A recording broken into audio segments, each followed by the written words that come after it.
how the mind works and how language shapes thought, emotion, and identity. Most people don't realize it, but the way our mind works is deeply connected to language.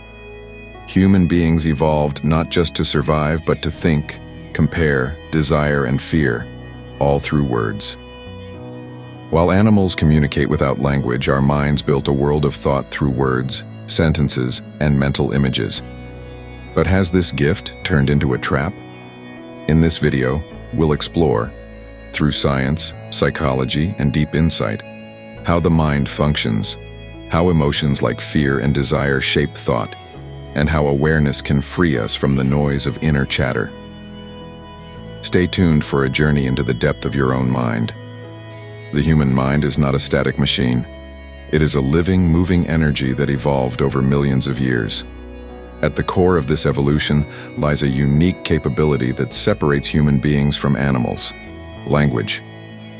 While animals do communicate using sounds, movements, facial expressions, and chemicals, their brains never developed a structured system of symbols, grammar, and words like humans did.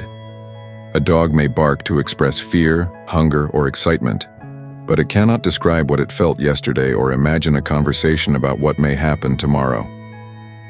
This limitation is not due to lack of intelligence, but the absence of a complex linguistic framework. In the human case, the brain slowly began developing the ability to assign names to things, to form symbols, and to string together words to describe what was seen, felt, heard, or imagined. This shift was not just a tool for better communication. It was a turning point in the inner architecture of thought itself. Words became the carriers of memory. Sentences became the instruments of planning. Language gave birth to thinking as we know it, not just reaction, but reflection. Language allowed the brain to hold an image of reality and manipulate it without the actual presence of the object. A tree was no longer just a visual object outside the eyes. The word tree became a mental symbol that could be used even when no tree was present. This shift created a mirror in the mind, something entirely new in nature. Now the brain could think about a person who was not in the room, worry about an event that never happened, and fantasize about a future that may never come. This internal movement, based on words, gave birth to a psychological world. Neurologically, this transformation can be traced in the structure and function of the neocortex, the part of the brain responsible for reasoning, language, and abstract thinking. Psychiatric studies show that the capacity for language is deeply tied to cognitive functions like memory, attention, and emotional regulation. When language develops in a child, we also see the rise of self-awareness, personal identity, and the ability to reflect. Without words, the stream of thought would be like a chaotic flow of images with no order, no judgment, no coherence. As this linguistic capacity matured, it allowed the brain to do more than just name and describe. It began to compare, analyze, and judge. Words started to carry emotions. The word danger could trigger fear even in the absence of a real threat. The word success could excite ambition even when no goal was near. Slowly, thinking evolved into layers. Basic thinking was about survival, finding food, escaping danger, building shelter. But critical thinking added a new layer, driven by emotions such as fear, anger, and desire. For example, a child once bitten by a dog may carry the emotional memory of that experience. Even years later, just the sight or thought of a dog can trigger the same fear. This is not logic. It is emotion encoded in language and thought. The brain learned to use language not only to understand the world, but to protect itself from imagined threats and chase after projected pleasures. This is why we often react not to what is happening, but to what we think might happen. The fear of losing a job may not be based on actual danger, but on thoughts and words repeating in the mind. What if I fail? What if I become useless? And these thoughts are made possible only because language allows the mind to simulate. In practical life, this mechanism is active all the time. A man walking into a room may instantly feel uneasy, not because of anything happening now, but because his mind remembers a similar place where he was humiliated years ago. The memory is not just a picture. It comes with words, interpretations, emotions, and judgment. He is not just seeing the room, he is seeing it through a cloud of associations. A woman receiving a message from her boss may start panicking, not because of the message itself, but because her mind starts spinning stories. Am I in trouble? Did I do something wrong? Again, it's language at work, feeding emotion, creating a psychological reaction. From a psychiatric point of view, this is how anxiety disorders take root. Language enables the mind to imagine worst-case scenarios, and the body reacts as if they were real. In neurological terms, the amygdala, which is responsible for emotional responses, becomes activated not by reality, but by thought, word, memory. The more the thought repeats, the deeper the neural pathway, the more automatic the response. This entire evolution, from nonverbal animal signaling to the human capacity for abstract, emotion-driven language, has brought both tremendous creativity and psychological suffering. On one side, language has allowed us to build civilization, art, science, and philosophy. On the other side, it has trapped us in mental loops of fear, jealousy, comparison, and desire. Animals do not suffer from inferiority complexes. They do not compare themselves to others using inner speech. But a human child may suffer deeply just by hearing, "You're not as smart as your brother." That one sentence encoded in words becomes a lifelong emotional scar. In psychiatry, it's well understood that early verbal inputs, what a child hears about themselves, shape the inner voice. If that voice becomes critical, judgmental, or fearful, the mind becomes a battlefield. Thus, the very tool that gave rise to intelligence, language, also became the root of mental noise. To understand the mind, one must understand how language operates silently inside, shaping perception, fueling emotion, and coloring experience. Without this understanding, the mind remains a prisoner of its own words. Once the human mind began operating through language, a division was created within. The external world continued as it always was, simple, direct, without labels. But the internal world began to be constructed by words, thoughts, meanings, and interpretations. The brain, now shaped by years of exposure to language, started creating a narrator inside the head, a voice that constantly comments, explains, judges, hopes, fears, and desires. This voice became the center of our experience. For example, if someone insults you in a foreign language you do not understand, there may be no reaction. But if the same insult is spoken in a language you know, it may sting deeply.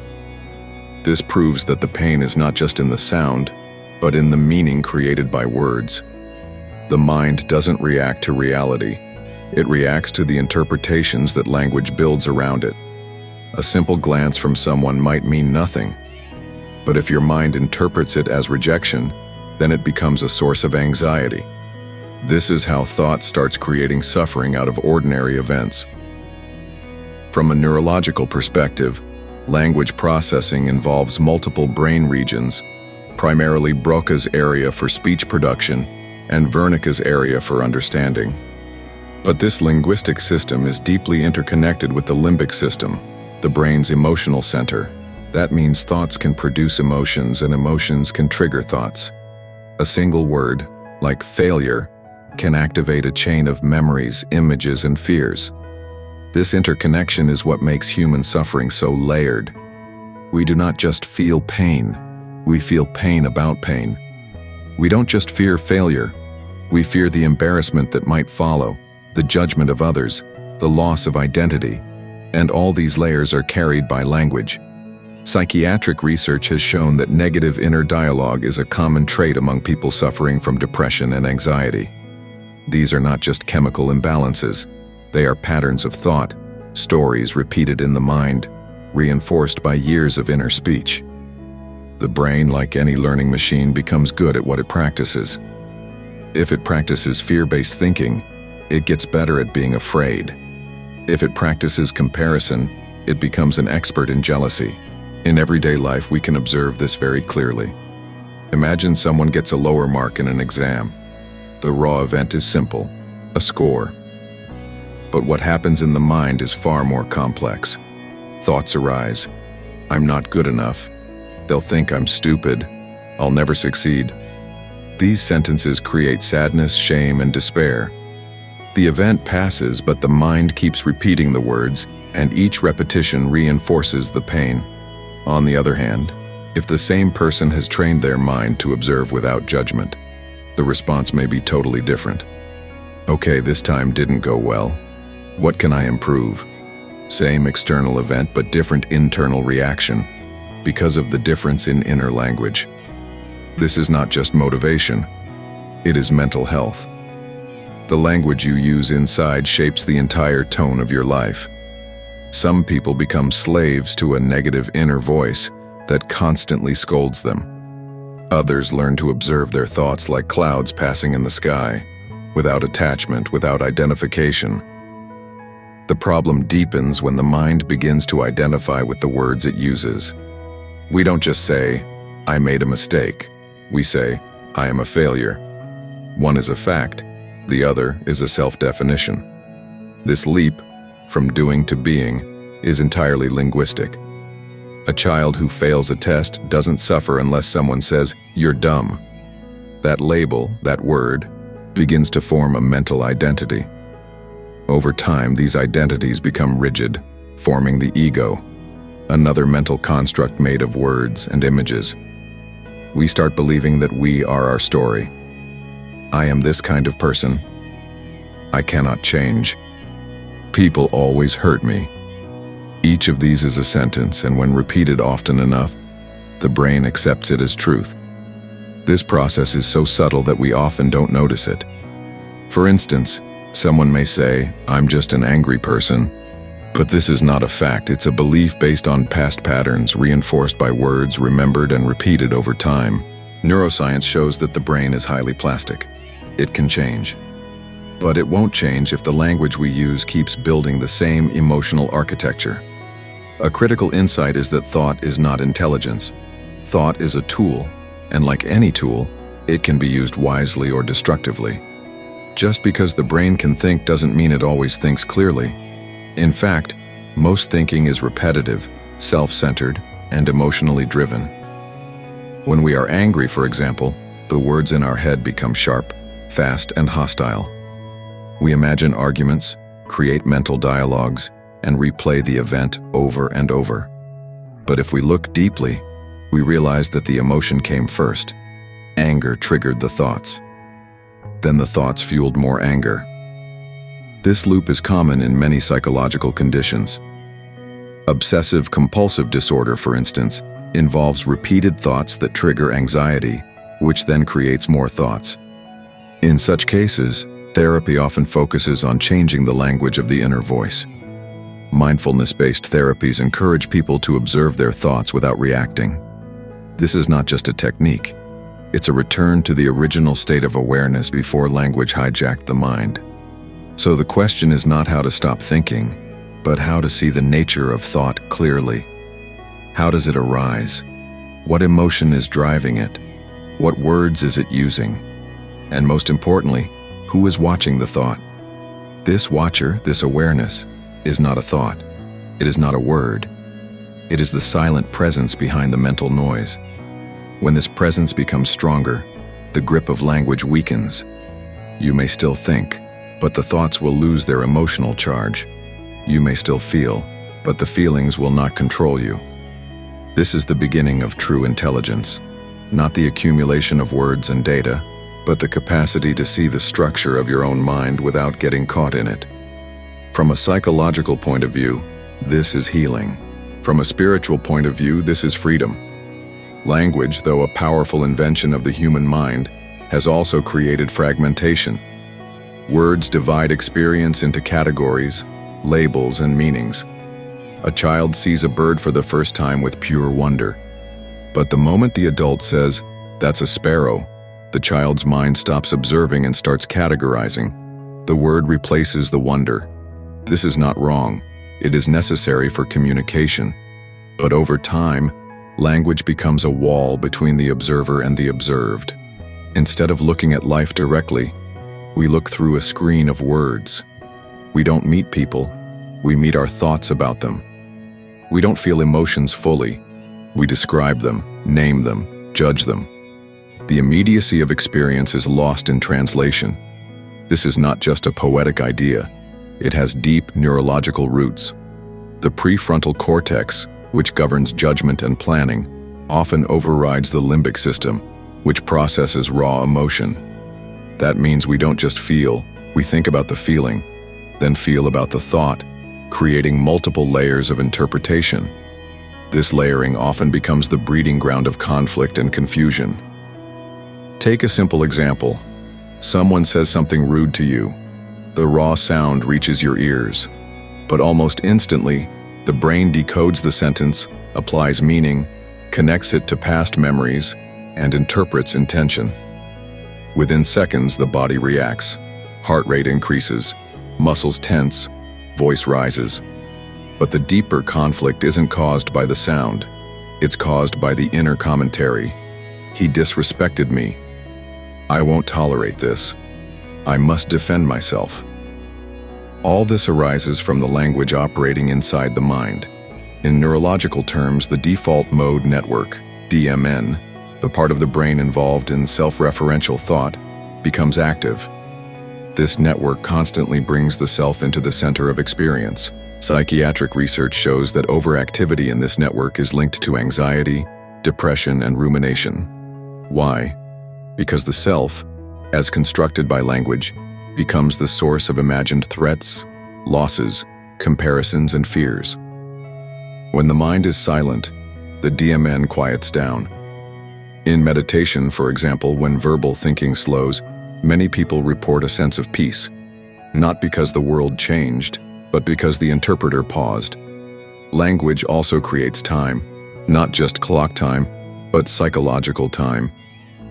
The words past and future give shape to memory and imagination. A dog may remember where food is hidden, but it does not brood over past mistakes or worry about next week's performance review. Humans, however, live in a timeline shaped by words. We say, "I was hurt 5 years ago," and relive the event again and again. We say, "What if I fail tomorrow?" and start suffering today. This projection into time is made possible by language. Thought uses words to recreate yesterday and predict tomorrow, and both become sources of emotional weight. In real life, this shows up in subtle ways. A man may avoid relationships not because someone hurt him today, but because his mind keeps repeating the memory of betrayal from years ago. A student may fear an exam not because it's happening now, but because the mind projects failure into the future. These are not real threats, they are thought-based simulations.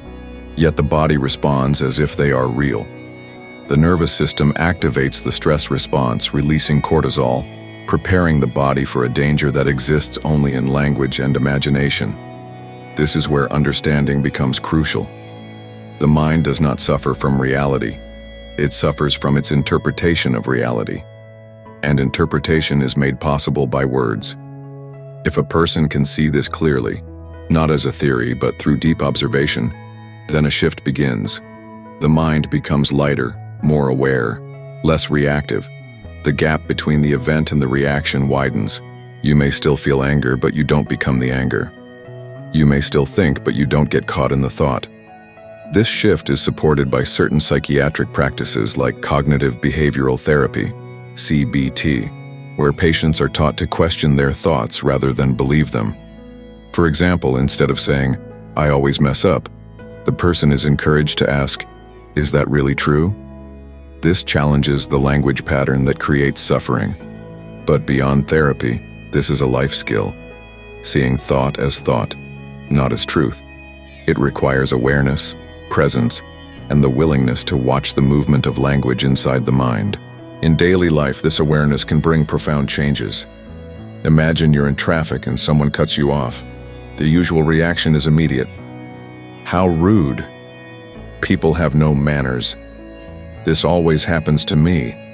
These are not observations. They are thoughts wrapped in emotion, powered by language. But what if you just observed the event without judgment? What if you simply noticed the car and your rising emotion without naming it? That shift breaks the chain of automatic reaction. You're not suppressing the anger. You're watching it with clarity. Over time, this capacity to witness rather than react becomes stronger. And with it comes a deep intelligence, not the kind that solves math problems, but the kind that understands life. This intelligence is not built on memory or language. It is silent, clear, and present. It sees without naming, feels without clinging, thinks without getting lost. It is the essence of what the mind can become when it is no longer a slave to its own language. As the human mind developed more complex language structures, thinking itself became habitual. We began to live more in thought than in direct perception. Instead of seeing what is, we kept comparing it with what should be. The mind, now shaped by thousands of learned words and patterns, creates images, not just of the outer world, but of ourselves. You begin to say, "This is my image. This is how others see me. And this is what I should become." These thoughts, formed by words, create a psychological identity that is often rigid and fearful. And because this identity is a mental construction, it constantly seeks confirmation and protection. When someone criticizes you, it's not your body that is hurt. It's the image in your mind. When you fail, it's not the event that causes pain. It's the collapse of the successful self that language has built over years. Neuroscientifically, the brain uses memory systems to build these identities. The hippocampus stores episodic memories, while the neocortex processes and categorizes them through learned language. Over time, this information feeds the default mode network, the part of the brain that creates the continuous sense of self. But this self is not fixed. It is rebuilt every moment through thoughts and words. A single sentence in your mind like "I'm not lovable" can affect years of relationships.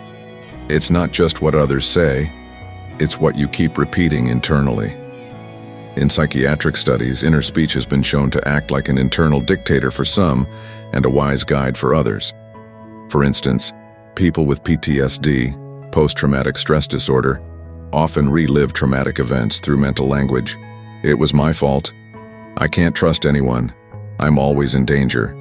These are not just ideas, they're lived experiences created by the mind's use of language.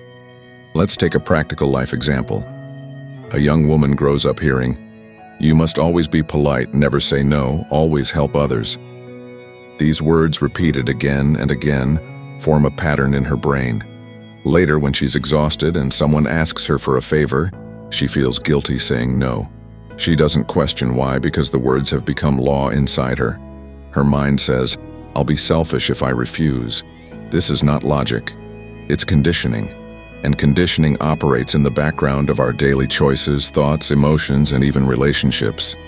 When you look closely, you'll find that most conflicts, personal or social, are not between people, but between mental images. One person has a mental picture of how a friend should behave, while the other has a different one. When reality doesn't match the mental image, the mind reacts with disappointment, anger, or fear. All of this happens inside, driven by words and meanings that may have nothing to do with the present moment. In this way, language, though designed for communication, becomes a tool of separation. You say my beliefs, my ideas, my religion, and suddenly a line is drawn. That line doesn't exist in reality. It's built by words in the mind. This mental division breeds comparison, pride, inferiority, superiority, competition, and behind all of these lies, fear. Fear of being wrong, fear of being nobody, fear of being unloved. So the mind clings to its opinions and identities as a way to survive. But in doing so, it loses contact with the present. It reacts to yesterday's wounds and tomorrow's worries while ignoring what is happening now. The present moment has no language. It just is. But the mind, filled with noisy commentary, cannot be still long enough to see it. Psychiatric therapies like ACT acceptance and commitment therapy now work to help people separate from their thoughts, not to fight them, but to see them as passing mental events, like clouds in the sky. Silencing the mental chatter is not about forcefully stopping thought. It's about observing the thought without becoming it. You hear a sentence in your head, "I'm not good enough." And instead of reacting emotionally, you simply watch it. You don't resist it. You don't believe it. You just observe it like you would observe a leaf floating on water. This state of observation, in neurological terms, activates the anterior cingulate cortex and insula, areas related to attention and emotional regulation. Over time, with consistent practice, the brain literally rewires. The circuits of stress and overthinking weaken, while the circuits of calm, focus, and clarity strengthen.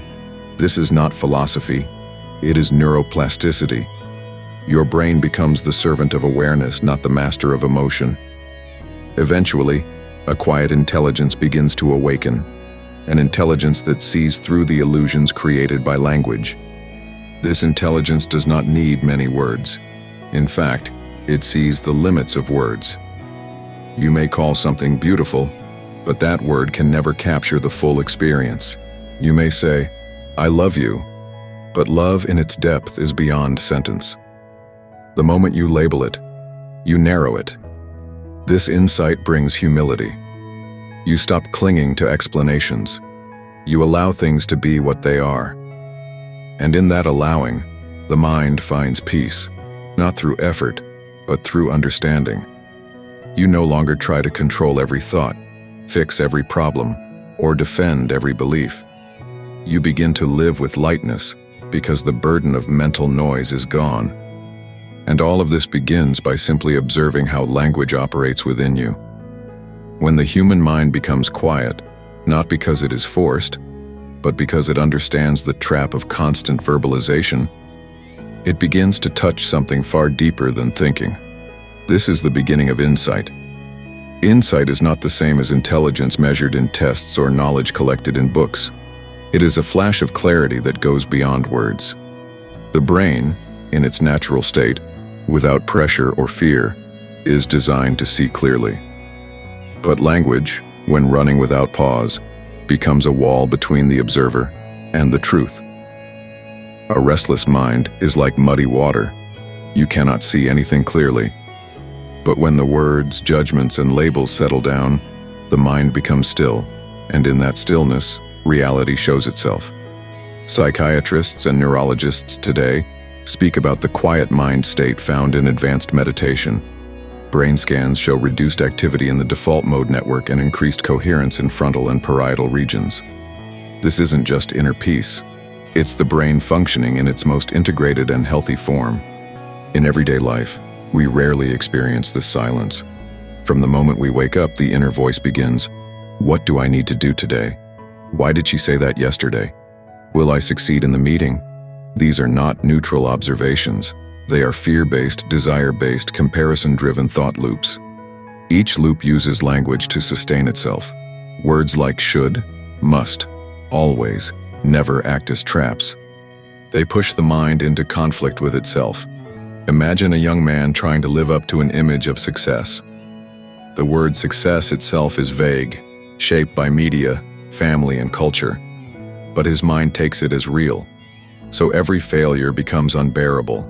Every delay becomes painful. Not because failure is painful in itself, but because the thought says, "I should not fail."